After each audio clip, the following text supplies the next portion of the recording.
Welcome to Defy Limits, the podcast by Alanna Levenson. This is the show for bold leaders and visionaries who refuse to play small.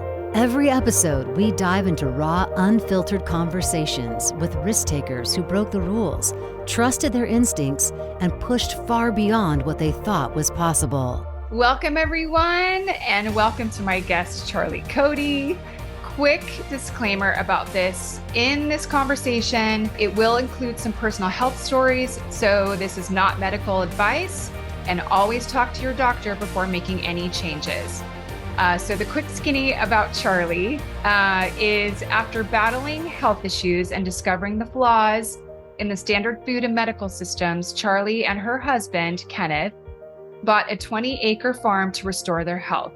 They now raise non-toxic, nutrient-dense food, focusing on sustainable farming, support both their community and the ecosystem. And their journey continues to inspire others, and it very much inspires me since I've been a geek about learning how to grow my own food and more about farming, and I didn't grow up with that. So welcome, Charlie.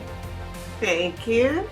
You're not the only one that didn't grow up with that. I did not grow up with that either. My husband, Kenneth, as you mentioned, he did grow up on a cotton farm, but that's completely different than what we're doing now. What we do, our farm is called Meadowhawk Hollow, and a meadowhawk is a dragonfly. And what we do now is raise clean meat and clean vegetables.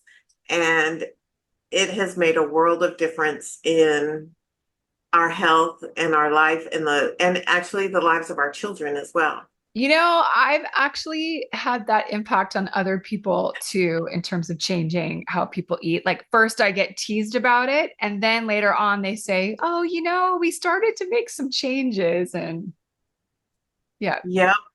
We started by eating our own eggs. My husband said, well, we bought the farm. And my husband's like, okay, you need to get some chickens. I said, well, I don't know anything about chickens. So I bought a book, and then I bought another book, and chicken math is real. Oh, now I have like 300 and some chickens. Started with 15. And I probably have 300 meat birds. So yeah, I probably have 300 some chickens. We decided we were going to eliminate anything that we eat from the grocery store.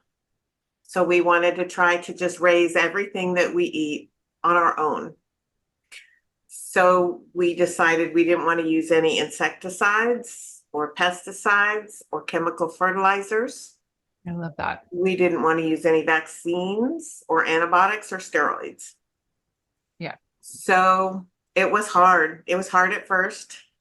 We made some mistakes, but it's been 5 years now, and we are about 90% self-sufficient. It's a lot of work, but yeah. But we took some classes. We took a lot of classes. We listened to a lot of people, watched a lot of YouTube videos. We have Joel Salatin as a mentor, and taught us how to, I learned how to butcher chickens from Joel Salatin. Yeah, I never thought I'd be butchering chickens.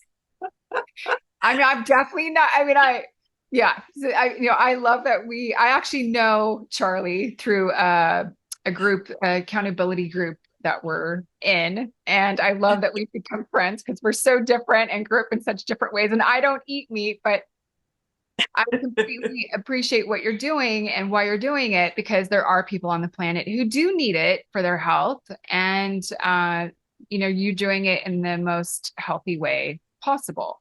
Yeah, we really try. We use regenerative farming practices.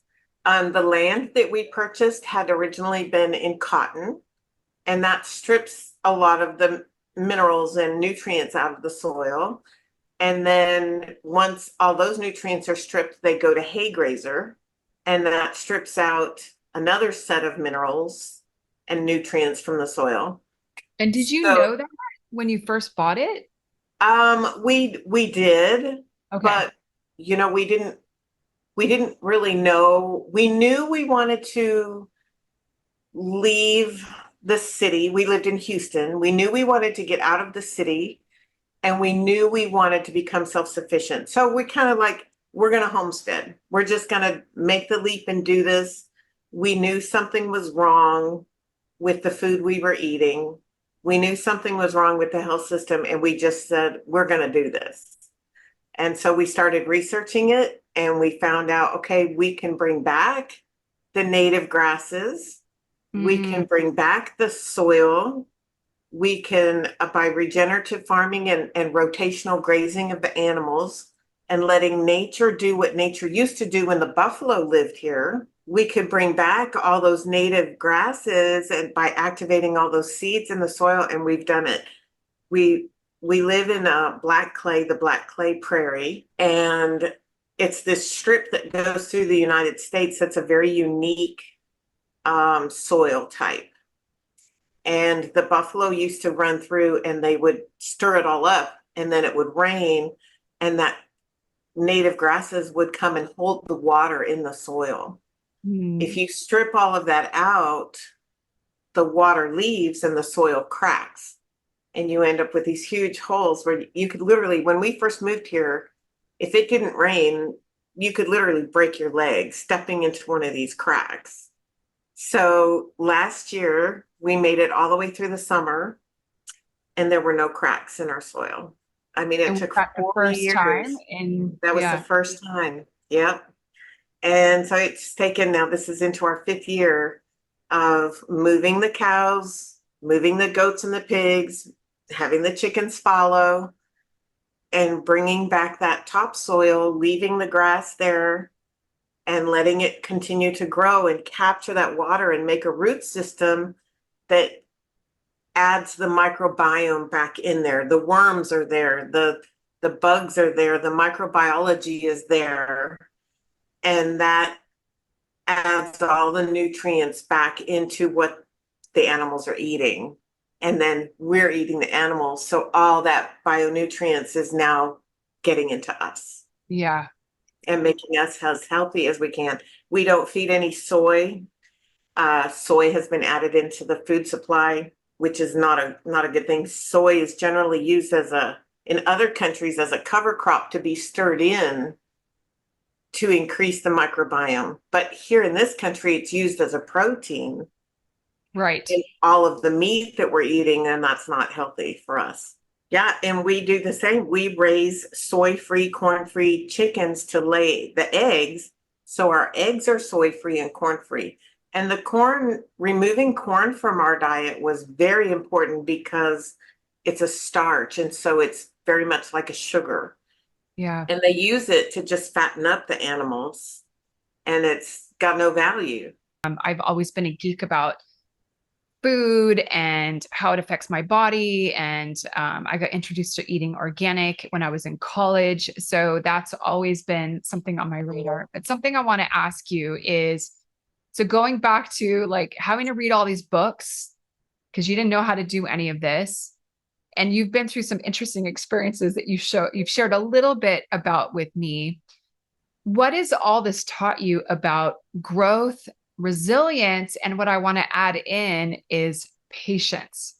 I can learn anything. I can do anything. I can learn anything. We homeschooled our children, giving them the attitude of they can learn and do anything they want to do so long as they can read. And that the people that came before us have so much knowledge that they've put down in these historical books that leaving them out of your education is a real detriment. Yeah. So that was the first place I turned to. I found this book from the 1930s, How to Butcher a Pig, and it was very plain. This is how you do it. Here's a picture. Here's the knife you need. I mean, my coffee table was, this high with books all the way across the whole coffee table. And now they're on the bookshelf behind me, but, I had to read them first.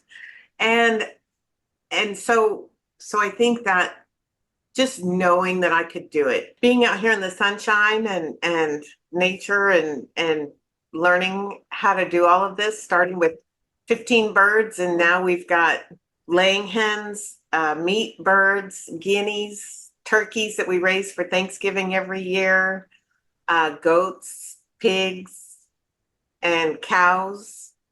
And we just had a baby cow the other day. She's so cute. When you first moved there, you said in the first 3 months, there was a major storm. Yes. And your power and your water went out for like 10 days. 10 days. Yes. Yes. Okay. So patience, it's funny. Don't ever pray for something that you want because, well, I say that's kind of funny, but don't pray for patience. Because God doesn't give you patience. He gives you situations to teach you patience. Okay. So that's the situation I got. I got put in situations to learn patience because I'm not the most patient person. Interesting. Okay. So, yes, you do have to learn patience farming, but I think it's different from raising children in that patience. It's just a little bit different. Because farming, you really have to rely on nature. You have to rely on God to make it rain. Right. You have to rely on the grass to grow. So you have to learn forgiveness for that. But you also have to learn, I'm still learning. I've got to be patient with myself. I don't know everything there is to know about farming. I do want to make sure we touch on the inspiration for why you did all this. It was to change your diet. Because both you and Kenneth were having some significant health issues. And you were told by doctors some changes that he wanted to accomplish couldn't be done. So say a few things about that. Well, I guess I could talk about mine first. So I am like the only female in my whole family that's ever been diagnosed with breast cancer. It was a very aggressive form of breast cancer. Everything's good. It was 11 years ago now. May 1st was 11 years. There were some other issues that were caused by two of our sons were in an accident, and my body went into a stress response. So my blood pressure went up, my cholesterol went up. So my doctor was like, well, we need to put you on this medication because that can't be fixed with anything else but this medication. And we need to do that. And I'm like, no, we don't want to do any of that. We don't want more medication. I mean, we watched Kenneth and I both, well, let me tell you about Kenneth's issue. So Kenneth was diagnosed with diabetes, and taking those medications, then you have another problem. Well, let's treat that. But that's being caused by the diabetes. So they're treating all the symptoms instead of treating the underlying problem. So both of us had parents who went through illnesses with only getting the symptoms treated. Let's give you another medication to treat the symptom from the first medication. Oh, well, let's give you this medication to treat you the symptom from this medication, which is treating that's insane. So the more we started researching it, the more we found out that the pharmaceutical industry is connected to the food industry, and the lobbyists are pushing all of this. Well, they don't want us healthy. They want us sick to maintain a level so they can maintain a profit. We didn't want that. We started researching on how we could fix our bodies naturally to where we didn't need these medications any longer. And our doctors looked at us and laughed, basically laughed, and said, good luck with that. Well, we moved here. We changed what we were eating. We removed all processed food. We don't eat any bread. We don't eat sugar. We don't eat corn. We don't eat soy. The only thing we buy at the grocery store is cheese, and we buy a specific brand because we grate it ourselves. Don't ever buy grated cheese. We buy grass-fed. We get avocados. I love avocados. There's a tree right I here. know. I Got saw little it. tiny I saw it. avocados. I'm so excited. So jealous. I'm They're so jealous. yeah, yeah. And we buy nuts. So we get cashews, pecans, and almonds and coffee from the I grocery store. know that's another. I just read something about that too, and I'm like, no, but I might have to cut that out, but I'm not ready yet. Oh, and I do get cocoa, unsweetened Okay. cocoa. Okay. Yes. And that's pretty much all we buy from the grocery store. Because we buy our vegetables. What vegetables we don't grow, we buy from a local farmer who practices regenerative farming just like we do. Yep. No insecticides, pesticides. I can go out in his pasture and eat and while I'm picking. Amazing. Yeah. It is amazing. It is amazing. Yeah.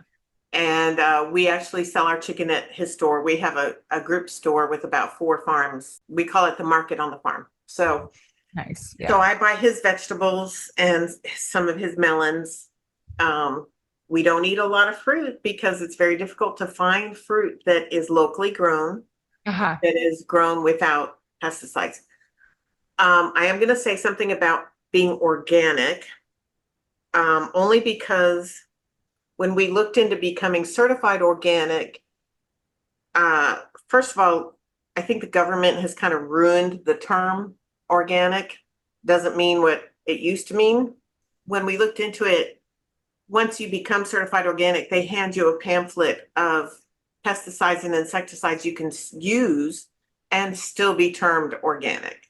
Oh, interesting. Yeah. So we're already better than organic. We don't use any of that. Why would we pay to use a term that is lesser than what we're already doing? Right. So we just don't even mess with that. Yeah. So what our doctors found was, first of all, Kenneth lost 50 pounds.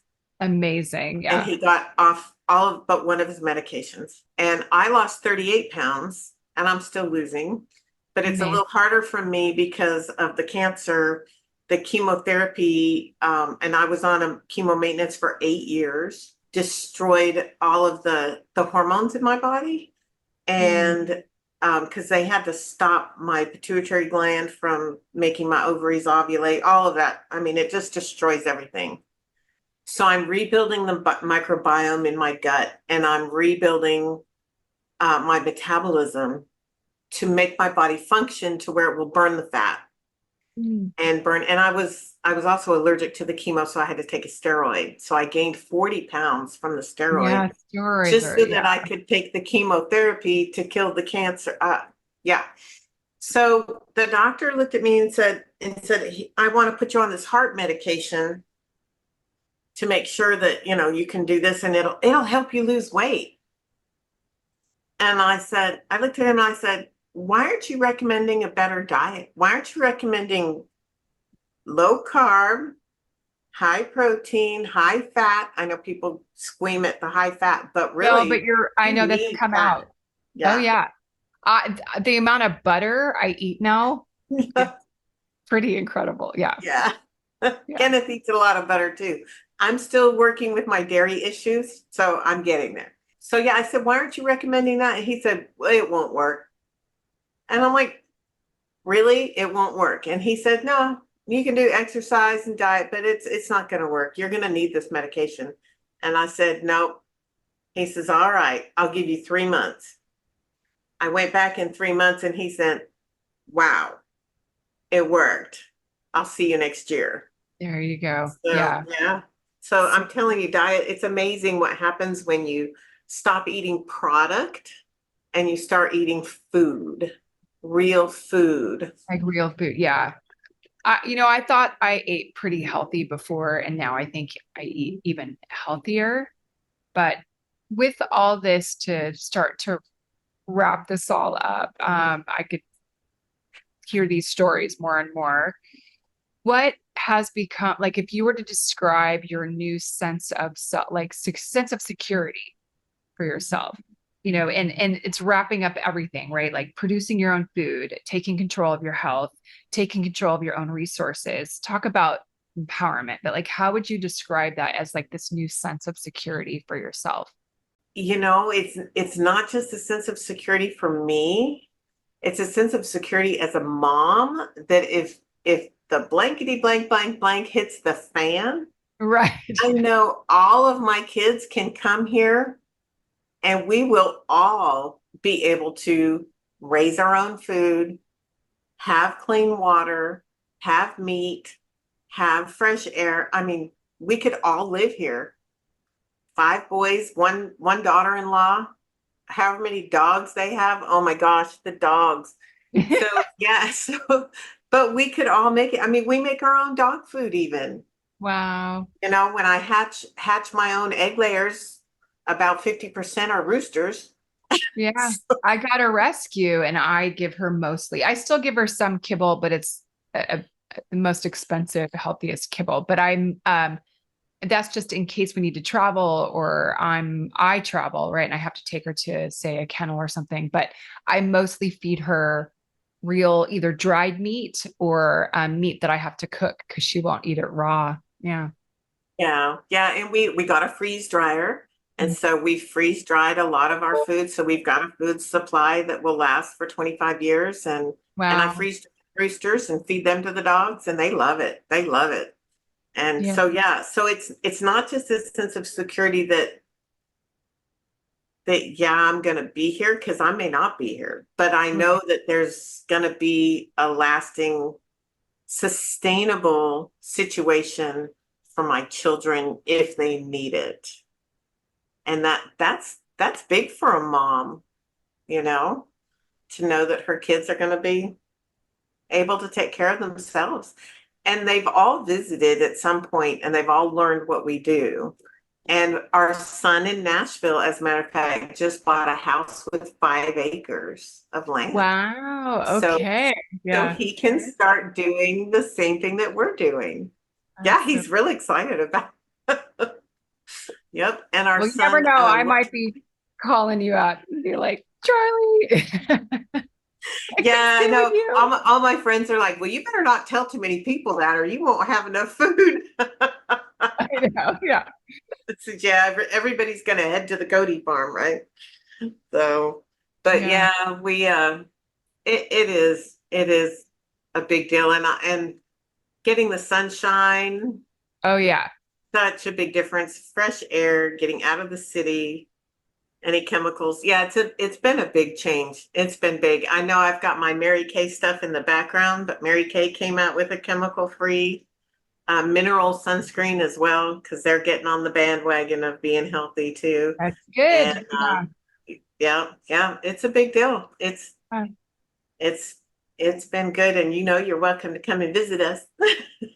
I need to take advantage of that, actually. So, well, Charlie, you'll have to bring some avocados.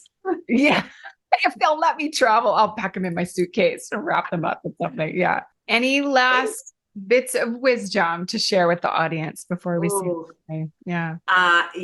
Don't eat food from the grocery store. So we actually found a corn-free, soy-free dairy as well. So we get our milk and we make our own butter from there too. So that's probably the yummiest butter. Oh, it's really good.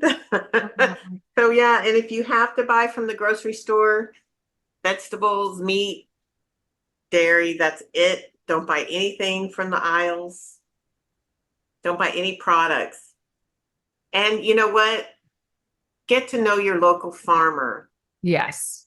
Find a local farmer and support that local farmer, support that local food supply, because there may come a time where you're going to need that local food. 100%. And it's so much healthier for you. So much healthier. 100%. Yeah. All right. Thanks. Well, thank you so much. And whoever's watching and listening, I hope you got some nuggets out of this too. And we appreciate your time. So thanks so much. Thanks for having me. It was great to see you again. If today's conversation sparked something in you, don't keep it to yourself. Share it with someone who needs to hear it, because big breakthroughs start with bold conversations. And if you're done playing it safe, tired of waiting, or trying to figure it all out alone, let's talk. Alanna Levenson works with leaders and entrepreneurs who are ready to break through and go all in. You can connect with Alanna on her YouTube channel or find her on LinkedIn and Instagram. If you got value from this episode, be sure to subscribe, leave a review, and drop a comment. We'd love to hear what resonated with you. Until next time, keep pushing, keep trusting yourself, and keep defying limits. See you soon.